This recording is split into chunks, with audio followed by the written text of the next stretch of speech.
Okay, ito yung ginagawa namin. Medyo challenge dahil hindi namin mapaandar yung unit. So, ang ginawa namin, gumamit kami ng ito. Common sa inyo, no? Ginagamit sa mga amplifier. Volume control, kung tawagin, variable resistor. Ano pa iba tawag dito, Lakay? Potentiometer. Potentiometer. Okay. So, hindi siya umaandar. Hindi rin umaandar si compressor. Subukan natin i-adjust kung mapapaandar niya. Yan. Yun. Binolium ko. Umandar ang compressor. Ayan.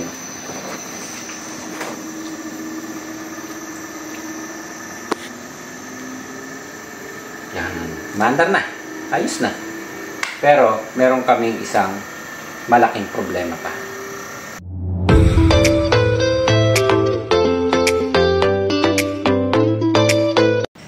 Okay, good day. Ay, medyo natagalan tayong gumawa ng video dahil busy tayo doon sa ginagawa naming bahay-bahayan dito sa labas. And dito naman sa loob, si Lakay technician na ang gumagawa. So, hindi naman kailangan na ng tulong ko. Kayang-kaya na nila kayo yung mga trabaho dito. So, meron lang akong i-share sa inyo na maliit na problema lang to. Pero, kailangan nating masolve, ano? So, ito yung Sharp J-Tech. Ayan. J-Tech. Ang isang challenge sa atin at naging problema sa atin ay hindi tayo makakuha kaagad ng available na spare parts. So, yun. Actually, naka-on siya. Kahit tumagal siya ng ilang oras, wala siyang inilalabas na error. Ang problema natin ay umandar ng compressor, ay umandar ng pan. So, dito, kapag ganyan na problema, mapapaisip tayo ngayon, ano ba yung kailangan natin palitan? Magpapalit ba tayo ng outdoor board? Magpapalit ba tayo ng indoor board? Magpapalit ba tayo ng sensor? May problema ba ang pan? May problema ba ang compressor? So, ang dami ng kailangan nating i-analyze na problema. Kung hindi natin maisip kung ano yung eksaktong problema o hindi natin ma-pinpoint kung ano yung eksaktong problema, ang mangyayari sa atin, si boy palit, kung tawagin natin. So, gagawin natin, replacement board, replacement compressor, replacement pan, hanggang sa makuha natin kung ano yung eksaktong problema. Ayan. So, unang chine-check kasi natin sa ganito, syempre, i-check natin mga sensor, power, kompleto ba? Wala bang shortage sa IPM? Wala bang shortage sa pan motor? Wala bang leak or shortage sa compressor? May karga pa siyang refrigerant. Ayan. Actually, ito in-observe na lang namin din. Nilagyan na namin din ng tubo para mapaandar. Dahil ang unang naging problem is yung outdoor board. So, napaandar na ito ni Lakay, technician. So, susubukan lang natin. I-share ko lang sa inyo kung paano natin troubleshoot. And para makita. So, ginagamitan natin. Yung sabi nga natin, pinagbabawal na technique. Kapag ganito, hindi natin alam kung nasa indoor o nasa outdoor dahil walang inilalabas na error. Sa outdoor naman, chinek na natin din lahat. Wala tayong makitang shorted, wala tayong makitang problema sa compressor, sa fan motor, wala tayong makita. Sa electronic part niya, sa outdoor board, halos wala din tayong makitang problema, walang shorted or kakaiba. Wala namang corrosion. So, dito sa indoor tayo nag-focus. So, para lang makita natin kung nag-uusap ba ang indoor and outdoor. So, yun nga sabi natin, kapag ginamitan natin ang pinagbabawal na technique, susundo tayo sa 1 and 3. Ay, 2 and 3 dito na linya. Yan. Kaya ayos ko lang ha. Tumulas eh. Ayan. So, kapag pinocus nyo yan, nakikita nyo yung paggalaw na yan ng ating tester. Yung point natin is, nakikita nyo gumagalaw. Naka-AC tayo ha. So, iset nyo na siya sa mataas na supply. Kapag gumagalaw yan na ganyan, ibig sabihin yan, nagkakaroon ng communication between indoor and outdoor. So, maaaring good ang indoor mo, maaaring good ang outdoor mo. So, anong challenge natin yun? Yung sensor ang ipopokus natin. bakit hindi siya umaandar. So usually, kapag ka sensor, di ba, lalabas ang error. Magkakaroon tayo ng error na makikita. Ito kasi wala. Wala din siyang ibang sensor ka makikita dito na katulad ng common na mga sensor na nakalagay dito. Makikita mo yung ambient sensor, room temperature sensor, sa outdoor, ganun din. Parang, alam mo yung design ni Samsung, wala nang gaanong ginamit na sensor, hindi mo na makita. So, yun yung big challenge sa atin ngayon bilang technician. So, mangyayari sa atin, palit tayo ng palit. Ang problema nga, walang problema sa pagpapalit. Unang-una, ang kinukonsider natin sa pagpapalit ng board, kaya pa ba ng budget? Kaya ba ng budget ng customer? Pangalawa is, available ba ang parts na kailangan nating ipalit? Ngayon, kung hindi available ang spare parts or wala tayong makuha kaagad na spare parts, doon tayo nag-option na troubleshooting and i-repair natin. Okay. So, ganito, katulad yan, naka-andar siya. Naka-andar din dito. Pero, hindi umaandar ang outdoor natin. Ang indoor umaandar. Yan. So, kanina pa akong nagdadadakdak dito. Kita nyo, wala siyang inalalabas na error. Walang blinking. Tuloy-tuloy lang siya. Yan. Okay. So, ang gagawin natin ngayon, ipapakita ko lang sa inyo. Actually, pinaandar na namin ang compressor nito. So, ang gagawin natin, dahil na-check na ang outdoor, na-check na ang indoor, na-check na natin ang communication, okay. So, wala tayong makita ding sensor dito para i-check natin na katulad ng common na mga aircon na may mga sensor na nakalagay. So, ang gagawin natin, mag-check tayo nito. Ito, chinek na naman namin. Ipapakita ko lang sa inyo kung paano natin paandarin ang compressor. So, i-off muna natin to. Okay. Yan. Ang nakita namin problema dito, direct to the point na yung gagawin natin. Ito kasi, nung chinek ni Lakay, mayroon siyang spot corrosion na nakita. Then, nilinis. Then, ang problema yung isang parts dito na hindi natin ma-determine kung ano ang eksaktong value dahil tinamaan ng corrosion. Ayan. So, tatanggalin natin siya. Pupunta tayo sa lamesa. Napapansin nyo itong board na maliit na ito. So, dito nakalagay yung humidity sensor and yung nagdi-detect ng room temperature natin. So, board na lang ang ginamit nila. Ang problema natin ngayon, ito, nung nilinis ni Lakay, meron siyang isang spare parts dito na hindi halos ma-identify. So, ito yung parts. Tingnan mo kaya i-focus to. Ubuhayin natin ang ilaw. Maliwanag ba? Maliwanag. Ayan. So, meron siyang, ito kasi, kung titingnan natin, itong sensor na ito, kapag na-focus natin ay, ito yung humidity sensor. Ito rin yung, kasi iba ang symbol na nakalagay sa kanya. TH, no? TH. Then, dito is, ang sign niya is resistor. Pero ito nga yung nakatanggal, na kung titingnan natin yung natanggal dito, na itapon lang, napatapon, no? Parang crystal diode.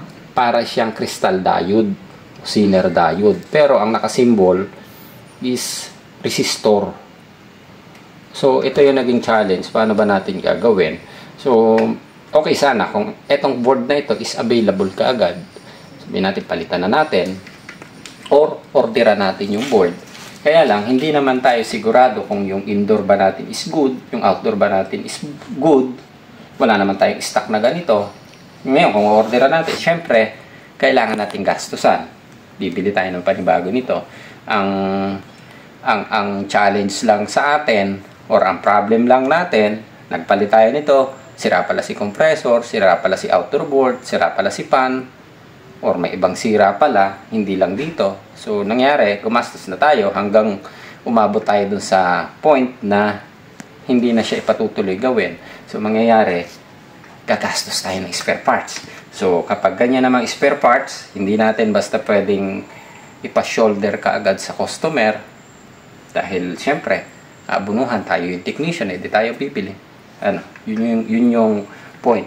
So, meron tayo isang ginagawa dito na actually, hindi rin siya ganun ka-accurate. Meron ito, common na ito, nakikita nyo, volume control, kung tawagin natin, variable control, o ano ba tawag doon sa isa? Yung variable potentiometer, variable resistor, pwede rin natin itawag. Usually ganon. Sa mga technician is volume control. Pinakamabilis na ma-identify. Yan. Okay. Pwede rin naman tayong maglagay ng, sabihin natin, lagyan natin ng sensor. Sensor. Kasi nakalagay dito, hindi sensor talaga ang nakalagay na sign eh. TH lang yung naka-code sa kanya. So, hindi natin alam kung sensor. So, ito papakita ko. Yan. So, pumunta ako sa resistance ohms ng ating tester. Ang gagamitin ko is itong potentiometer o volume control. Yung kahit alin dito ang gamitin yung paaha. 1 and 2 or 2 and 3. Pwede. Pag nilagyan natin, tingnan nyo yung resistance natin dito. Kita sa tester? Kita. Okay. Pagka ibinaba ko, 46.7K. 50K to eh. So, pasok pa siya, no? Pag in-adjust ko siya pataas, nakapapansin niya nagbabago. Ayan. 37K. Ayan. 30K. 26. 20, 18. Ang common na value ng ating mga nag-check na aircon indoor, naglalaro sa 12K pababa kung room temperature, or usually ang pinaka mababa sa digital tester is nasa 4.7 o 4K. Common is 7K. Yan, naglalaro sa ganyan. Okay. So, pumunta muna tayo dun sa, sabihin natin 12K. Yan. O, 12.4 ang nakita natin. So, para lang ma-identify natin kung aandar ba si unit. Then, ihihinang natin siya doon sa natanggalan. Kasi, ito, alam natin, pag tinignan natin to humidity sensor eh. So, ibig sabihin, hindi siya ginagamit sa room temp. Ito lang yung nakita namin. Hindi kami ganun ka-familiar kasi hindi ito common na pumapasok sa amin na board na ito o yung ganitong klaseng unit. Ayan. Kumbaga, kinakapa pa rin natin. Hindi naman tayo accredited service center ni Sharp. Kaya, wala tayong gaanong troubleshooting ng ganito. Ayan. Kailangan kong buhayin ng ilaw lakay. Malabo o mataki.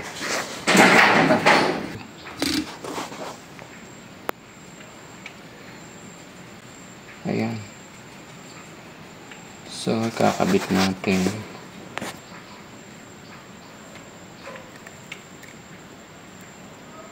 Ayan. So, nakakabit na siya. Ito yan eh. Pag pinokus natin, tingnan mo nga kung kaya, no? Ang sign niya is TH. Tama ba ako? TH. Wala ako salamin eh. TH. Ayan. TH, no? TH1. Okay, TH1. Yung isa TH5.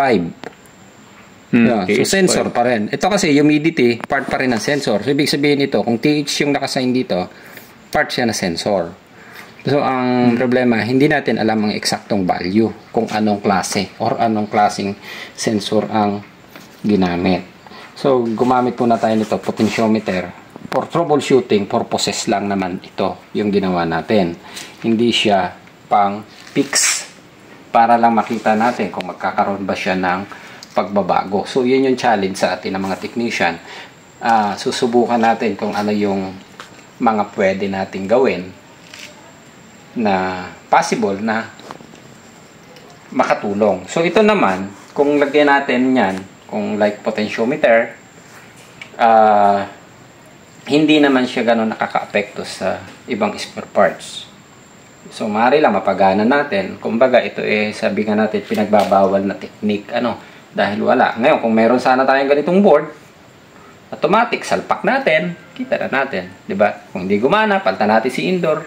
Kung hindi pa rin gumana, palitan natin si outdoor. Kung hindi pa rin gumana, palitan natin si fan. Yun lang naman eh. O, palitan natin yung ibang sensor, palitan natin si compressor. So, madali ang troubleshooting. Kaya lang, ang problema, hindi natin alam bakit at may pinanggalingan ng sira. Ano? Okay, so lilipat ulit tayo doon. Tatry natin kung yan, medyo madilim na, lapit natin ang ilaw. Yun. Okay, so ito ay isinet up ko ng 12K. So, lalapit lang natin ng konti ang ilaw para ma-observe din natin. On ko na.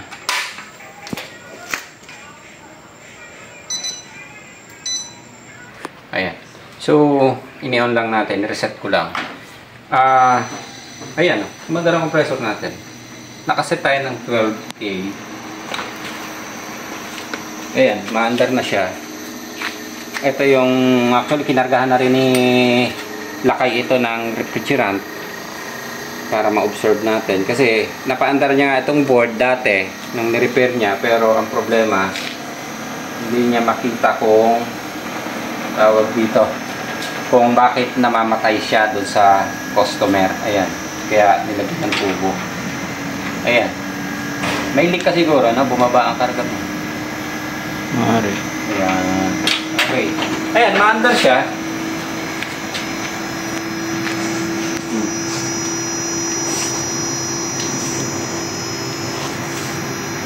Ayan, maandar. Ang nagiging problem pa namin dito na naging challenge sa amin, hindi pa namin nare-resolve. Kailangan din talaga namin palitan ito ng original na ganitong klaseng board para ma-identify natin kung ano pa yung ibang pwedeng problema niya. And actually, maandar yan, lumalamig din siya eh. Ang problem, namamatay si compressor after 1 to 3 minutes. Namamatay si compressor. Pag namatay si compressor, ayaw nang mag-on ulit. I-reset na ulit natin. Pero, kahit pa paano, nalaman natin, okay si fan, okay yung ating compressor dahil napapalamig niya, okay yung indoor natin dahil nag-communicate. So, maaaring okay ang outdoor board. So, hindi ko lang masabing 100% good si outdoor board. So, ang nakita lang natin kasi ito nga yung isang problema pa. Yung board na ito. Ayan, maandar siya. Papakita ko rin sa inyo mamaya kapag ibinaba ko siya ng mas mababa. Ayan. So sa 12 natin inilagay. So umandar naman siya. 12 to 4. Sinubukan na namin ito i-adjust pataas at saka pababa.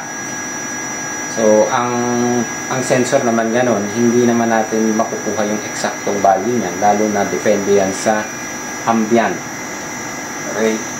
Ayan. Maandar yan. Maayos siya. Yan o. Maandar ang pan natin. Tuloy-tuloy siya. Pero kapag namatay siya, antay na lang natin na mag-cut off. Ayan. Naglakan siya.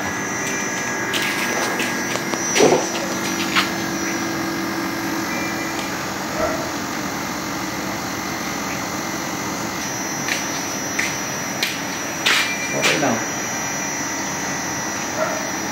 Ayan o. So akala natin, ibig sabihin niyan, lumalamig na eh. Maayos na. Maganda ang andar ng compressor. Matining. Nagkakaroon siya ng pagturbo. Pero ang pinagtataka namin dito, after ng 1 to 3 minutes, namamatay si compressor. Hindi naman siya naglalabas ng error. So hindi tayo ganun ka-familiar din dun sa unit. So maaaring meron sila mga error code na isiset dito. So hindi namin ganun kabisado. Pero kahit pa paano, yung troubleshooting na nagawa natin, napaandar natin si outdoor dahil doon sa ginamit natin na sabihin natin variable resistor ito or trimmer. Yan o, namatay siya, hindi na siya babalik, hindi na siya andar. Mapwera i-reset ulit natin. Yan, wala rin siyang blinking dun sa ilaw. So, hindi pa pinadala remote nito, no? Hindi pa. So, hindi pa rin namin makita kung may lalabas na error. Kung sa remote control, makita natin kung paano. Hindi pa rin namin ganun kabisado kung may error code na pwede sa remote para makita natin. So, ito kasi bihirang pumapasok sa amin. Kumbaga, siguro sa loob ng isang taon, isa o dalawang beses lang kaming napapasukan ito. Pero usually, ang problema, outdoor. Etong problema na to ngayon lang din may pumasok sa amin. Na taon pa na wala kaming mabili, wala kaming makuhang spare parts na ganito. Yun. Kaya, itatry na lang natin kung ano yung ibang pwede natin gawin and kung makahanap tayo ng ganitong klaseng board. Pakita lang natin kapag binaba natin yung resistance. I-off ko lang ulit. Yeah. Yung setting natin kanina ay tingnan natin. Dito na lang. Yan. 12K. 12.3. Susubukan natin siya ng mas mababa. Gawin natin usually ang gamit natin is nasa 4.5, 4.8. O yan, 4.8. Subukan natin sa 4.8 kung mag-i-start siya. Balik natin.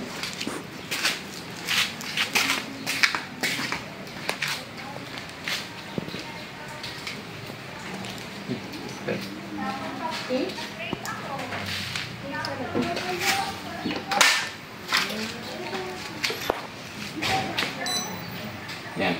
So, antayin lang natin kung aandar ha. Hindi na tayo magkakat ng video para kita nyo kung aandar siya. Nilagay natin siya sa 4.8K. Store 4.8, 7.5 o 7K, 12K, 15K, 20K, 40K. So, yun yung common. Merong gumagamit si Samsung is 120K. Yun yung doon sa outdoor na. Pero usually, yung mga matataas na yun, yun yung nakakabit sa compressor. Yan.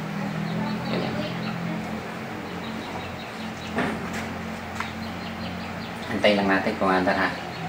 So, busy kami kaya bihira kaming makapag-upload ng YouTube. So, bihira na rin akong mag-repair ng board.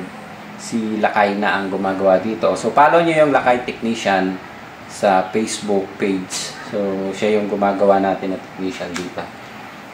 Ayan. So, abala kami sa labas. Minsan, nagtatanim tayo, nagpa-farming. Ayun. Kaya madalas, minsan, Mindoro kami. Pagka wala kami sa Mindoro, nandito, nagagawa kami ng bahay-bahayan dun sa may puno ng mangga. So, challenge ako, nag-welding, nagpuporma, nag-i-engineer. Bahala na. Amin naman eh. No? Kahit na pangit yung gawa, amin naman eh. Ano? Ayun. So, yun yung ginagawa namin. So, dahil doon sa Facebook page namin, yung JDL Electronic Service Center, doon namin nilabas yung kung paano namin ginagawa. Ayan naman dar ulit siya. Okay? Nagkwento lang ako ng konti. Ayan, mandarampan. Medyo mabagal pa. So, full DC siya. Ay, okay. So, DC ang outdoor. AC ang indoor. Yan. Maandar ulit. Tingnan natin kung gaano katagal siya. Yan.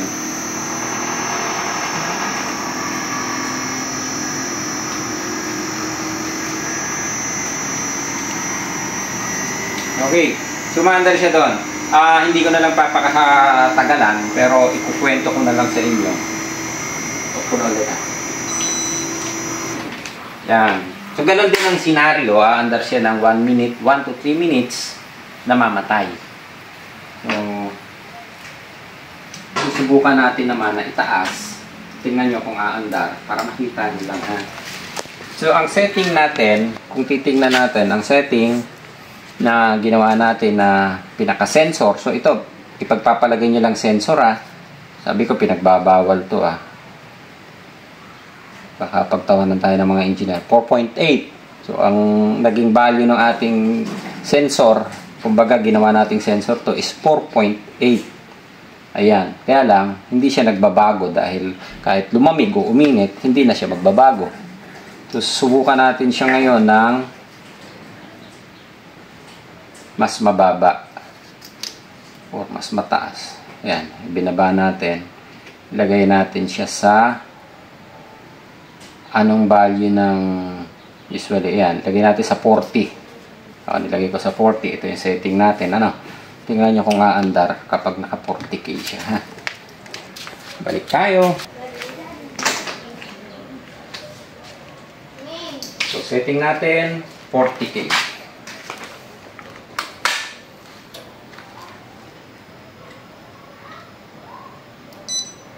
Yan. Tingnan natin kung aandar yung outdoor. So, mabilis lang ito mandar. Halos 1 minute lang yata. 1 to, hindi siya mabot ng 3 minutes na. Maandar na outdoor dapat.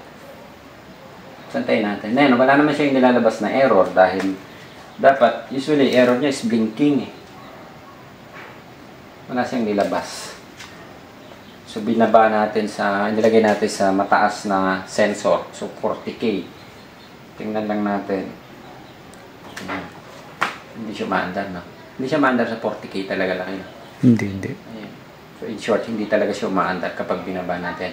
So, ibig sabihin, yung sensor natin na dapat nakakabit dito ay naglalaro sa 12K to 4.5K o 4K. Napapaandar niya. Kaya lang, ang challenge pa sa atin dito ngayon at palaisipan sa atin, bakit kapag namatay si compressor, hindi na siya bumabalik? So, maaaring connected siya doon sa humidity sensor or yung nakalagay na sensor na isa dito is hindi siya compatible yung ginagamit namin. Pwedeng ganon. Yun yung challenge ngayon sa amin. Kaya ang kailangan natin ngayon is makakuha tayo ng ganitong klaseng board o kahit kumastos na rin kami para makita namin yung problema. So, kayo mag-alala dahil kung mapaandar namin, i-update namin kayo. Ayan. Okay? So, ayan. Hanggang dito lang muna yung video natin. So, kapag ginamitan natin siya ng mataas na value ng sensor, hindi siya umaandar. So, kapag nasa 12 to 4K, umaandar siya. Pero, ang challenge nga, namamatay. Okay? Ayos!